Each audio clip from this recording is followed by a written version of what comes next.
அன்புள்ளம் கொண்ட VSO TV நேயர்களே வணக்கம். நான் உங்கள் அறிமுக ஜோதிடர் வெங்கடேஸ்வரன். இப்ப நம்ம எதை பத்தி பார்க்க போறோம்னா, புரட்டாசி மாத பலன்களை பத்தி பார்க்க போறோம். பலன்களை பத்தி பார்க்கறதுக்கு முன்னாடி இந்த மாதம் எந்தெந்த கிரகங்கள் எங்கெங்க இருக்கு, எப்பப்ப பெயர்ச்சி ஆகுது அப்படிங்கிறத பார்ப்போம். முதல்ல மேஷ ராசியில எந்த கிரகமுமே இல்லை. ரிஷப ராசியிலும் எதுவும் இல்லை. மிதுனத்துல எப்பவும் போல குரு பகவான் அதே நிலையில இருக்கார், எந்த மாற்றமும் இல்லை. அதே மாதிரி சிம்ம ராசியில சுக்கிர பகவான் இருப்பார். அதே மாதிரி புரட்டாசி மாசம்னாவே நமக்கு தெரியும், சூரிய பகவான் ஆனவர் புரட்டாசியில கன்னியில இருப்பார். சரிங்களா? அதே மாதிரி புதன் பகவான் கன்னியிலே தான் இருக்காரு. அதுலயும் எந்த மாற்றமும் இல்லை. இந்த புதன் பகவான் மட்டும் புரட்டாசி மாதம் 16ஆம் தேதிக்கு பின், புரட்டாசி 16, அதாவது பாதி மாசத்துக்கு அப்புறம் துலாத்துக்கு வரார். சோ இந்த துலாத்துக்கு வர்றதுனால, அதாவது சூரியன் கன்னியில வர்றதுனால என்ன மாதிரியான பலன்கள் நடக்க போகுது, அதே மாதிரி இந்த புதன் உச்சமா இருந்து சனியோட பார்வையில இருக்கும் போதுலையும், அதே மாதிரி சனியோட பார்வையோடய அடுத்து செவ்வாயோட சேருவார். ஏன்னா துலாத்துல செவ்வாய் இருப்பார். அப்படிங்கும்போது அவங்களோட சேரும் போதுல என்ன மாதிரியான பலன்கள் நடக்க போகுது அப்படிங்கிறத பத்தி பாக்குறது தான். இது இல்லாம சனி பகவானானவர் மீனத்திலையும், சிம்மத்துல கேதுவும், கும்பத்தில் ராகுவும் இருப்பாங்க.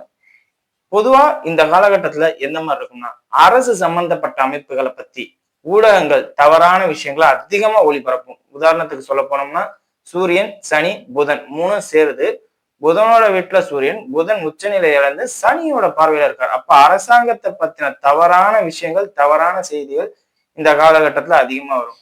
அதே மாதிரி அரசு தலைவர்களாக இருக்கக்கூடிய பெரும் புள்ளிகளாக இருப்பவர்கள் யாராவது பாதிக்கப்படுவார்கள். அதே மாதிரி புதன் உச்சமா இருந்து சனியோட பார்வையில இருக்கு, சூரியனால் அஸ்தமிக்கப்படவும் செய்யுது. அப்ப பெரும் தொழிலதிபர்களாக இருக்கவங்க, பெரிய முதலாளிகளை முதல் போட்டு வியாபாரம் பண்றவங்களா இருக்கவங்க, அரசாங்கத்துல பெரிய ஆளா இருக்கிறவங்க, அதே மாதிரி வெளிநாட்டு தூதரகம், ஏன்னா இப்ப போர் நடந்துகிட்டு இருக்கு, இந்த தூதரகத்தால கூட ஏதாவது பாதிப்படலாம். மொத்தத்துல ஒரு நெகட்டிவான விஷயம் நடக்குமே ஒழிய பாசிட்டிவ் நடக்காது. காரணம் என்னன்னா, சனி நேரடியா புதன் சூரியனை தொடர்பு கொள்றதுனால போக்குவரத்து, தகவல் தொடர்பு சம்பந்தப்பட்ட அமைப்புகளையும், தகவலை பரிமாற்றத்தால் ஏற்படக்கூடிய அபாயத்தையும் இந்த காலகட்டம் இருக்கும். அதே மாதிரி ரெண்டு அரசாங்கத்துக்கு நடுவுல இருக்கிற தகவலை தவறான முறையில பரிமாறுறதுனால ஒரு ப்ராப்ளம் வரும். அதே மாதிரி வர்த்தகம் சம்பந்தப்பட்ட அமைப்புகளால நிறைய பிரச்சனைகள் வரும். ஏன்னா புதன் சனியோட பார்வையில இருக்காருல்ல, அப்ப வர்த்தகம் சம்பந்தப்பட்ட பாதிப்பு. சோ இந்த மாதிரி நிறைய விஷயங்கள் இருக்கு. புதன் சனியோட பார்வையில இருக்கும், வர்த்தக பாதிப்பு, அரசாங்க பாதிப்பு, அரசாங்கமே வர்த்தகத்தால் ஏதோ பாதிப்புக்கு உண்டாகப்படுறது. அதே மாதிரி காற்று புதன் தான் காற்று சம்பந்தப்பட்ட அமைப்புகள்ல பாதிப்பு, மொபைல் கம்யூனிகேஷன்ல இப்ப டவர் பிரேக் ஆகுறது, டவரே கிடைக்காம மொபைல்ஸ் எல்லாம் செயலிழந்து போறது கொஞ்ச நாளைக்கு, இந்த மாதிரி விஷயங்கள்லாம் நடக்கும். சோ இது உலக ரீதியா 12 ராசிகளுக்கும் நமக்கு எப்படி இருக்கும் அப்படிங்கறதுக்கு பாக்குறதுக்கு இப்ப வாங்க 12 ராசிகள் ரீதியா என்னென்ன பலன்கள் நடக்க போகுது அப்படிங்கிறத பார்ப்போம். துலா ராசி என்பர்களே, ராசிக்கு 12ஆம் இடத்தில் சூரிய பகவானின் சஞ்சாரம். இந்த காலகட்டமானது நீங்க மேலதிகாரிகளிடம் வாக்குவாதம் பண்ணாம இருக்கணும். என்னன்னு சொல்ல போனா, வேலை பார்க்குற இடத்துல வேலையை மட்டும்தான் பார்க்கணுமே ஒழிய, மேலதிகாரிகள் உங்களுக்கு ஒர்க் ப்ரெஷர் பண்றாங்க, தேவையில்லாம டென்ஷன் பண்ணிக்கிட்டு இருக்காங்க அப்படின்லாம் யோசிக்க கூடாது. அவங்க என்னமோ பண்ணிட்டு போட்டோம், நம்ம நம்ம வேலையை பார்க்குறோம், நம்ம வேலைக்கு குறுக்கால அவங்க டென்ஷன் பண்றாங்களா, ஓகே அவங்க நமக்கு முதலாளி, என்ன வேணாலும் பண்ணலாம் அப்படிங்கிற ஒரு நிலையில தான் யோசிக்கணும். காரணம் என்னன்னா, சுக்கிரன் கேதுவோட இணைஞ்சார், பற்றற்ற நிலை, என்னமோ பண்ணிட்டு போங்கடா அப்படின்னு போனோம். 12ல சூரியன், 6ஆம் இடத்தை சூரியன் பார்க்குது. சோ எல்லா பிரச்சனையும் இந்த நேரத்துல உங்களால் தாண்ட முடியும். ஆனால் அந்த தாண்டறதுக்கு இந்த மனநிலையில இயல்பா வச்சுக்கணும் அப்படிங்கிறது உண்மை. அதே மாதிரி வாழ்க்கை இழந்தவர்களுக்கு 2ஆம் திருமணம் சம்பந்தப்பட்ட அமைப்பு, திருமண பாக்கியம், ஜனனகால ஜாதகத்தில் 2ஆம் திருமண யோகம் இருந்தால் இந்த காலகட்டத்துல நடக்கும். காரணம் என்ன, 11ல சுக்கிரன் இருக்கிறதும், 12ல சூரியன் வர்றதும், 11ஆம் அதிபதி 12ல வர்றதும், 11ஆம் இடத்துக்கு ராசியாதிபதி போறதும், 11ல கேது இணையதும். சோ இந்த மாதிரி அமைப்புகள் ஒரு வாழ்க்கை, புதிய வாழ்க்கை தொடக்கத்துக்கு ஏதாவது ஒரு அத்தியாவசியமான விஷயங்கள் நடக்கும். அதே மாதிரி புதிய தொழில் தொடங்குவதற்கு, நான் கொஞ்ச நேரத்துக்கு முன்னாடி என்ன சொன்னேன், முதலாளி என்ன செஞ்சாலும் அதை அனுசரிச்சு இருக்கணும் அப்படின்னு சொன்னேன். அதை அனுசரிக்காதவங்க என்ன பண்ணுவாங்க, புதிய தொழிலே தொடங்குறதுக்கு ஏற்பாடாயிருவாங்க. நாமளே சொந்தமா தொழில் தொடங்கலாம், நம்மளே இது பண்ணலாம், அப்படி பண்ணலாம், இப்படி பண்ணலாம், சக்சஸ் ஆகும். கண்டிப்பா சக்சஸ் ஆகும், தலைமை குணம் வந்துரும்ல. அதனால கண்டிப்பா 10ஆம் இடத்துல சூரியன், 11ஆம் இடத்துல சூரியனோட வீட்டுல தானே சுக்கிரன் இருக்கு. அப்ப இந்த காலகட்டத்தை தலைமை பண்பு, புதிய தொழில் தொடங்குதல், இந்த மாதிரி விஷயங்கள்லாம் நடக்கும். ஆனா ஒரு அனுபவம் இருக்கணும். கேதுவோட சேர்றதுனால ஒரு நல்ல அனுபவம் வச்சிருக்கவங்க இந்த வேலையை பார்க்கறது நல்லது. அனுபவம் இல்லாதவங்க பார்த்தீங்கன்னு வச்சுங்களேன், அது ஏமாற்றத்தை தரக்கூடியதா இருக்கும். நண்பர்களோட உதவி கிடைக்கும். திருமணம் ஆகாதவர்களாக இருக்கும் பட்சத்தில் திருமண பாக்கியம் கைகூடி வரும். அதே மாதிரி வருமானம் கண்டிப்பா இந்த நேரத்துல கிடைக்கும். மேலதிகாரிகளிடம் இந்த நேரத்துல நீங்க, அதாவது உங்களுக்கு மேல இருக்கிறவங்க, முதலாளியா இருக்கிறவங்க, மேலதிகாரிகள் இருக்கிறவங்க, அவங்க மூலியமா ஏதாவது பணம் வர்றது. அதே மாதிரி ப்ரொமோஷன், இந்த காலகட்டத்துல ப்ரொமோஷனும் கிடைக்கும். ஏன்னா 6ஆம் இடத்தை சூரியன் பார்க்கும்போது அரசு வேலையில இருக்கிறவங்களுக்கு ப்ரொமோஷன் கிடைக்கும். பிளஸ் டிரான்ஸ்பரும் சேர்ந்து கிடைக்கும். ஏன்னா 6ஆம் இடம்ல புதிய இடத்துக்கு நம்ம போறோம், பணிச்சுமை அதிகமாகுது. யாருக்கிட்ட எப்படி பேசுறதுன்னு கூட தெரியாத ஒரு சூழ்நிலையில இருக்கிறவங்க, அதாவது எப்படி பண்ணணும் கூட தெரியாம இருக்கிற நிலை. சோ இதெல்லாம் உங்களுக்கு லைஃப்ல வரும். இதெல்லாம் எந்த பாதிப்பும் இல்லாம இருக்கும் அப்படிங்கிறத சொல்லலாம். அதே மாதிரி நீங்களே உங்களை தேடி தேடி வாலண்டியரா ஏதாவது மாட்டிக்கிறது, அதாவது ப்ரொமோஷன் சுத்தி இருக்கிற சூழ்நிலைகள்லாம் சாதகமா இருக்கும். சுக்கிரன் கேதுவோட இருந்தா நீங்களே வாலண்டியரா போய் எதுலையாவது மாற்றுறது, தேவையில்லாத வம்பு வழக்குல போறது. காரணம் என்ன? செவ்வாய் ராசியில இருக்குல்ல. சோ சண்டை பிரியர், அதாவது ஓடி ஓடி மற்றவங்களுக்கு உதவி பண்ற குணம் இந்த காலகட்டத்துல உங்களுக்கு அதிகமா வரும். செவ்வாய் ராசியில இருக்கிறனாலையும் சுக்கிரனோட கேது இணைந்தனாலையும் அவங்களுக்கு உதவி பண்ணி அவங்க பின்னாடி, அது ஏன்னா பின்னாடி உங்களுக்கு அவங்க உதவி பண்ண மாட்டாங்க, ஏமாந்துட்டோமோ அப்படிங்கிற ஒரு நினைப்பு வரும். அதனால கோவப்படுறது, ப்ரெஷர் ஆகுறது, டென்ஷன் ஆகுறது, இந்த மாதிரி விஷயங்கள். சோ உதவி பண்றதுக்கு முன்னாடி கொஞ்சம் பார்த்து பண்ணுங்க. அதாவது எதிர்பார்ப்பு இல்லாம உதவி பண்ணுங்க அப்படிங்கிறத சொல்றேன். சரிங்களா?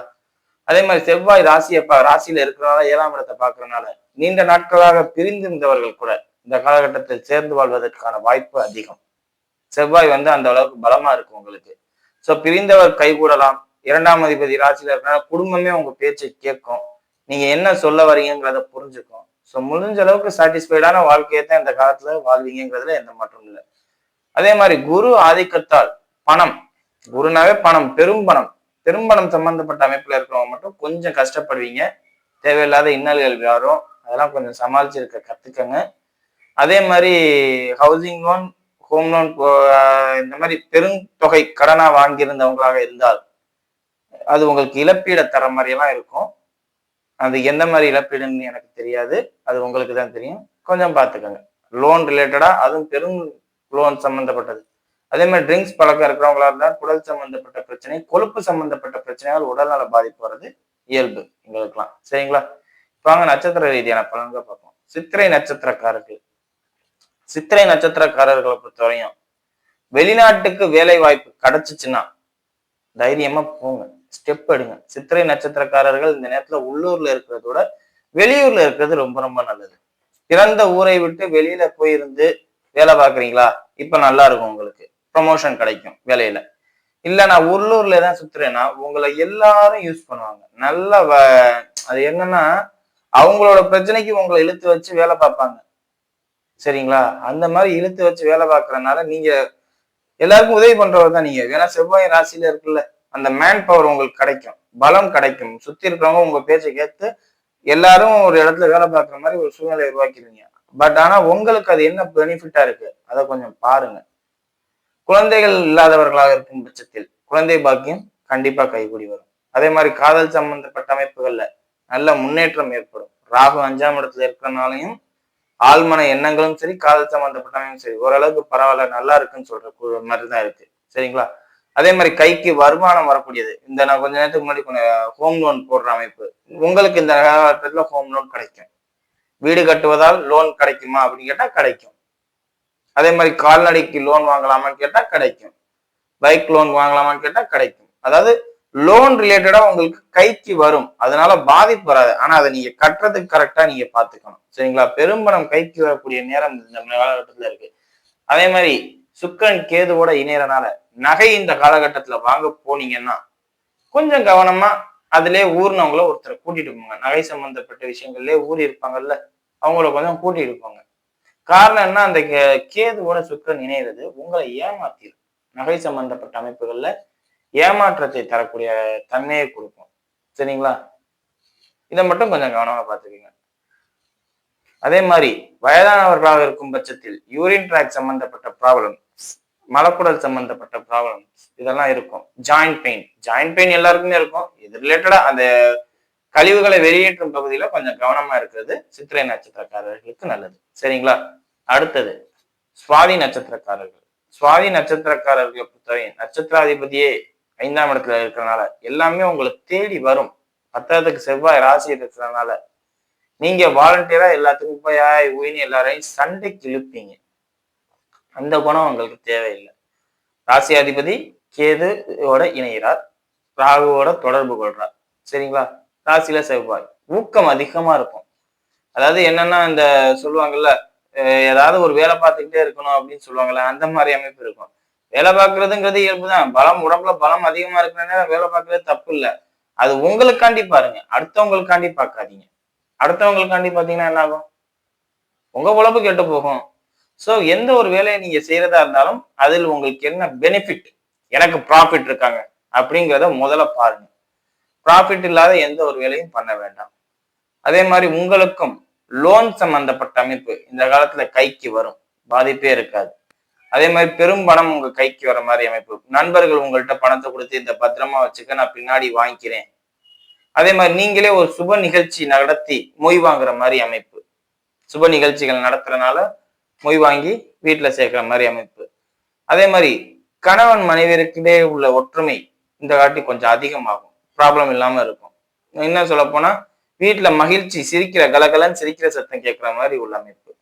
குழந்தைகளால் நல்ல முன்னேற்றம். தாயாரோட உடல்நிலையும் தந்தையாரோட உடல்நிலையும் ரொம்ப ரொம்ப கவனமா பார்த்துக்கோங்க. சரிங்களா? அதே மாதிரி பூமியை விற்கிறதுனாலையும் உங்களுக்கு கையில பணம் வரும் அப்படிங்கிறத சொல்லலாம். ஒரு பூமியை விற்கிறதுனால, ஒரு கால்நடையை விற்கிறதுனால பணம் வரும். சரிங்களா? அதே மாதிரி ட்ரஸ்ட் மாதிரி உள்ள அமைப்புல உங்கள்கிட்ட இந்த நேரத்துல பணத்தை கொண்டுட்டு வந்து கொடுப்பாங்க சுவாதி நட்சத்திரக்காரர்கள். அதாவது ட்ரஸ்ட் மாதிரி நடத்தியிருப்பீங்க, யாராவது ஒரு குரூப் கிரியேட் பண்ணி நீங்களும் அந்த குரூப்ல ஒருத்தரா இருப்பீங்க. அந்த குரூப்ல நீங்க ஒருத்தரா இருக்கிறனால நீங்க அவர்கிட்ட கொடுத்துருங்கன்னு சொல்லி உங்கள்கிட்ட பணம் கொடுப்பாங்க. சோ அது உங்க கைக்கு நிரந்தரமான பணம் இல்லை, ஆனா அது கொண்டு போய் கொடுக்குற காலகட்டமே உங்க கையில இருக்கும்ல. சோ அது ரிலேட்டடா ஒரு பெரும் பணம், யாரோ ஒருத்தரோட பணம் உங்க கையில இருக்கு அப்படிங்கிறது இந்த காலத்துக்கு வரும். சரிங்களா? அந்த பணத்தை கரெக்டான முறையில நீங்க செயல்படுத்தினீங்கன்னா உங்களுக்கு நல்லா இருக்கும் அப்படிங்கறத சொல்லலாம். மற்றபடி எந்த பாதிப்புமே இல்லை. அடுத்தது விஷாக நட்சத்திரக்காரர்கள். விஷாக நட்சத்திரக்காரர்களை பொறுத்தவரையும் மேலதிகாரியிடம் ரொம்ப ரொம்ப கவனமா இருக்கும். குழந்தைகள் சம்பந்தப்பட்ட அமைப்பு அற்புதமா இருக்கு. குலதெய்வ சம்பந்தப்பட்ட அமைப்பு அற்புதமா இருக்கு. அதே மாதிரி காதல் சம்பந்தப்பட்ட விவகாரங்களில் கொஞ்சம் கவனமா இருக்கிறது நல்லது. பெற்றோர்களிடம் இந்த நேரத்துல வெளிப்படுத்துறது சரியான வேலையா இருக்காது விஷாக நட்சத்திரக்காரர்களுக்கு. காரணம் என்ன? சூரியன் வந்து ஏழாம் பார்வையா 6ஆம் இடத்தை தொடர்பு கொள்ளுது. வம்பு, வாக்குவாதம், பிரச்சனை. அதே மாதிரி 5க்கு 8ஆம் இடம் தான். சோ இது கொஞ்சம் கவனமா பார்த்துக்க வேண்டிய அமைப்பு. காதல் சம்பந்தப்பட்ட அமைப்பு. ஆழ்மன எண்ணங்களில் போராட்டம் அதிகமா இருக்கும். அதே மாதிரி வேலை பார்க்குற இடத்துல இருந்து இன்னொரு இடத்துக்கு ஷிஃப்ட் ஆகுற மாதிரி டிரான்ஸ்பர் அது நடக்கும். ப்ரொமோஷன் கிடைக்குதோ இல்லையோ டிரான்ஸ்பர் கண்டிப்பா கிடைக்கும். அதே மாதிரி வேலை பார்க்குற இடத்துல சீனியர் எம்ப்ளாயியோட வாக்குவாதம் பண்ணிக்கிறது, இருக்கிற எம்ப்ளாயிஸோட சண்டை போட்டுக்கிறது, இந்த மாதிரி விஷயங்கள். ஐடி செக்டார்ல ஒர்க் பண்றவங்களாக இருக்கும் பட்சத்தில் வேலையே பறிபோறது. ஸோ கொஞ்சம் கவனமா இருக்கிறது நல்லது. சரிங்களா? அதே மாதிரி இந்த நேரத்துல உங்களுக்கு லோன் சம்பந்தப்பட்ட அமைப்பு இருந்தால் அந்த பணத்தை கட்ட முடியாத சூழ்நிலை, பணத்தை என்னால கட்ட முடியல அப்படிங்கிற ஒரு விஷயத்தையே நீங்க ஃபீல் பண்ணுவீங்க. கையில பணம், பொருளாதார வசதி வராது. பணம் கையில நேரமும் புழங்கிக்கிட்டே இருந்தா தானே. ராசிய குரு பார்த்தாலே இந்த நிலைமை. காரணம் என்ன? செவ்வாய். நீங்க யார்கிட்டயோ பணத்தை கொடுத்துட்டீங்க, உங்களுக்கு தேவையா இருக்கிற பணத்தை யார்கிட்டயோ கொடுத்துருக்கீங்க, அது வரமாட்டேங்குது அப்படின்னு இந்த நேரத்துல புலம்புறது. சோ இந்த மாதிரி இருக்கும் போது நீங்க தான் எல்லாத்தையும் சமாளிக்கணும் அப்படிங்கறது சொல்றேன். தாயாரோட உடல்நிலையும் தந்தையாரோட உடல்நிலையும் ரொம்ப ரொம்ப கவனமா பார்த்துக்கணும்னு அவசியம் இல்லை. அவங்களுக்கு ஏதாவது சின்ன சின்ன பிரச்சனைகள் வரும். ஏன்னா 4ஆம் அதிபதி வக்ரமாகிறாரு. 9ஆம் அதிபதினு சொல்லக்கூடிய புதன் பகவான் சூரியனோட அஸ்தமனப்பட்டு சனியோட பார்வையில இருக்காரு.